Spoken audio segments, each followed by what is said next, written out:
Welcome back to the channel. Today we dive into a fiery congressional debate over Jeffrey Epstein, partisan politics, and a fight to release critical case files. Lawmakers clashed over who truly failed victims, and whether political games are standing in the way of justice. A Democratic lawmaker directly confronted Republicans who claimed Democrats stayed silent on Epstein during the Biden administration. He reminded them that as far back as 2019, he had already called for Andrew Acosta's resignation over Epstein's non-prosecution deal. His message was clear: silence is no excuse for inaction today. Move to strike the last word. Gentleman's recognized. I have listened to my colleagues in this Epstein debate on the Republican side ask over and over, why did the Democrats say nothing during the Biden administration? I've heard TV anchors ask. In fact, I was asked this morning the same question. Now, put aside the fact that in 2019 I called on Andrew Acosta to resign because of his connection to the Epstein files, and I wanted to learn more about why Epstein was not prosecuted. Put aside what Mr. Raskin and Mr. Cummings did. Let's just take you at your word that Democrats said nothing. Is that a reason for you to do nothing? I don't understand the logic here that because you think the Democrats did nothing on the Epstein files in the Biden administration, that to own the libs, you now have license to leave sexual assault victims unprotected. It's just crazy that you hate the Democrats so much that you would let the most notorious child sex trafficker and the people connected to him not be held accountable because you want to own the libs. Let's just take you at your word. Okay, the Democrats did nothing, so you're going to do nothing, is what you are telling me. The Democrats, of course, did not do nothing, but let me boil it down to a lesson that I have right in front of me every morning when a 6-year-old wakes me up around 5:45 and wants to watch the same movie over and over and over. That's Frozen. And there's a lesson in this film where Elsa is told by one of the trolls in the movie that if you can't see the future, all you can do is the next right thing. And having seen this, again, 100 times in the last couple years, my takeaway is if you don't know what's going to happen next and you can't change the past, all you can do is the next right thing. So even if you are right that the Democrats did nothing in the past, wouldn't the next right thing be to sign the discharge petition? Or are you so obsessed with just scoring political points that you would punish sexual assault victims? Is that who you are? I don't think that's who you are. When I listen to some of the legislation you propose on your side, I do believe sincerely you care about victims. And if that's who you are and you care about victims, sign the damn discharge petition. Okay, you can own us. I don't care. You can own us 1,000 times. If it gets us to 218 signatures, I will let you have whatever victory you think you're accomplishing. But it seems to me that you're more interested in telling me not to believe my own eyes, which is what the president is doing. The president is telling us not to believe our own eyes. And it's not just on the Epstein files and the birthday card. And by the way, guys, we can bring in a handwriting expert, but I have 2 eyes. And I know what that man's obnoxious signature looks like. And so do you.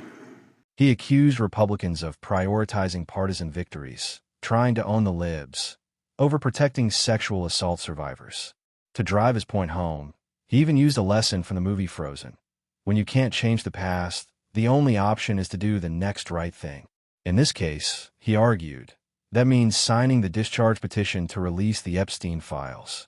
The lawmaker also turned his focus on Donald Trump, accusing him of breaking promises on ending wars, boosting the economy, and lowering prices. He claimed Trump is hiding his declining health, contrasting him with President Biden, who he described as appearing stronger and healthier. The warning: unchecked leadership could break the country. If you find these insights important, make sure to hit the subscribe button and turn on notifications so you don't miss future updates. But Donald Trump has told us that he would end all wars on day one, that prices would plummet and jobs would soar.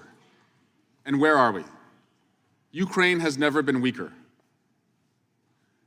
We've never seen more jobs lost in America since Donald Trump was last president. Even conservatives are complaining about how expensive grocery prices are. And even his own health, he's trying to tell us not to believe our own eyes. Joe Biden looks like an Olympic athlete compared to a man who is hiding his illness. Donald Trump is a broken man who has broke his promises. And if we don't start checking him, we are going to be a broken country. So my friends, if you sincerely believe that Democrats dropped the ball and did not do enough under the Biden administration, then join us now in doing the next right thing and sign the discharge petition.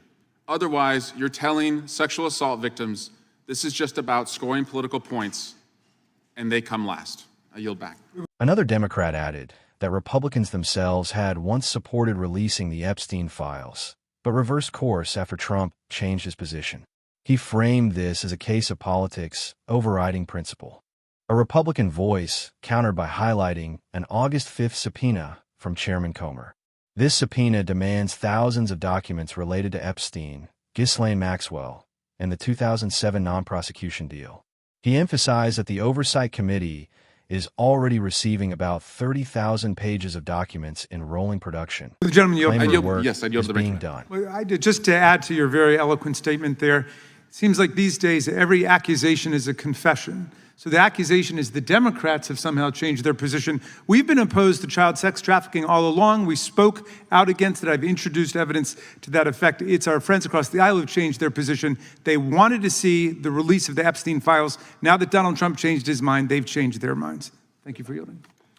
I would just claim 5 minutes. I would just point to the subpoena that Chairman Comer sent on August 5th of this year.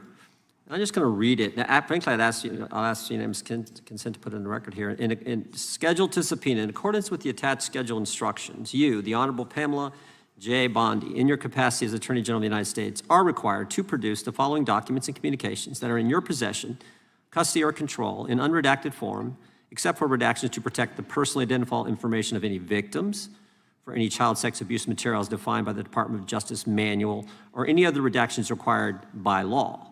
And then there are seven sections here.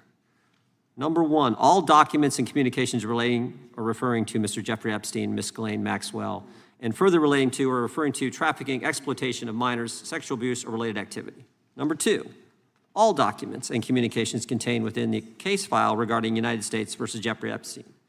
Number 3, all documents and communications contained within the case file regarding United States versus Ghislaine Maxwell.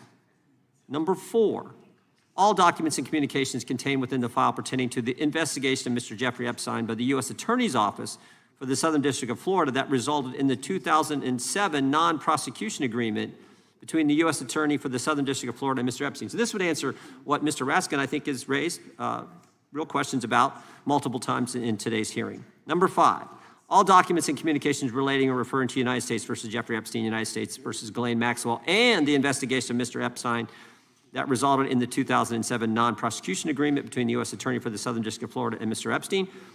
Again, answering, I think, getting to the information that Mr. Raskin seeks. All documents, number 6, all documents and communications between the Executive Office of the President, including the Executive Office of President Joseph R. Biden Jr., and the Department of Justice relating to or referring to United States versus Jeffrey Epstein, United States versus Ghislaine Maxwell, and the investigation of Mr. Jeffrey Epstein that resulted in the 2007 non-prosecution agreement between the U.S. Attorney for the Southern District of Florida and Mr. Epstein. And number 7, all documents and communications relating to or referring to the death of Mr. Jeffrey Epstein. So seven but different bullet points. Every single one starts with the word all. I think the gentleman from New York earlier said that this wouldn't get the documents that started. Yes, it would. This covers everything. And the Oversight Committee has subpoenaed all that information. And it's coming in. I think there's 30,000 pages coming in, but it's a rolling production. This is the typical the way it works. We've done a lot of investigations around here. It's always a rolling production. So I think we're going to get the material. That's Oversight Committee is doing it. It's unfortunate that Mr. Goldman made the comments he did about the very fine chairman of the Oversight Committee, but he is getting the information that the American people asked for and that many members had demanded for a long time, including members on the Democrat side. So I'd ask unanimous that be entered into the record. Who seeks recognition? This clash reveals a deep divide in Washington. One side accuses the other of abandoning victims for political gain, while the other insists investigations are already underway. At the center of it all, Epstein's legacy, the victims still waiting for justice, and whether politics will once again come before the truth.